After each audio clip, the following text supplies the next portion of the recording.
ভারতের কলকাতার new market এলাকায় একটি আবাসিক হোটেলে লাগা ভয়াবহ অগ্নিকাণ্ডে মৃতে আরও 2 জনের পরিচয় মিলেছে। এ ঘটনায় মোট 9 জন মৃতের খবর দিয়েছে স্থানীয় পুলিশ। নতুন করে পরিচয় পাওয়া ওই 2 ব্যক্তিও ভারতীয়। পুলিশ জানিয়েছে মৃত 2 জনের একজন বিহারের সন্দীপ পাসওয়ান ও শিলিগুড়ির ইয়োগ নারায়ণ আগারওয়াল। এর আগে এই ঘটনায় নিহত 5 জন বাংলাদেশি নাগরিকের পরিচয় জানিয়েছিল কলকাতা পুলিশ।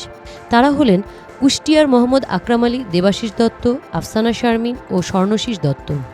বাবু আহমেদ বাবু নামের একজনের পরিচয়ও শনাক্ত করা হয়েছে। তিনি ঢাকার সাভারের আমিন বাজারের বাসিন্দা। ওই হোটেলে মৃত একজনের পরিচয় এখনও নিশ্চিত করা হয়নি। বুধবার 19 আগস্ট সকালে অগ্নিকাণ্ডের পর ঘটনাস্থলে গিয়ে বহুতলটির ভেতরে ছত্রে ছত্রে অনিয়ম ও অব্যবস্থার চিত্র দেখা গেছে।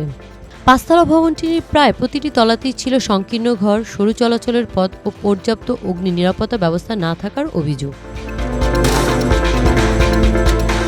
অভিযোগ উঠেছে ওই ভবনের বিভিন্ন তলায় একাধিক হোটেল চলছিল।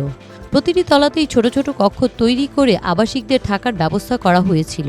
স্থানীয়দের দাবি ঘরগুলো ছিল অনেকটা পায়রার খোপের মতো, বড় কোনো কক্ষ ছিল না।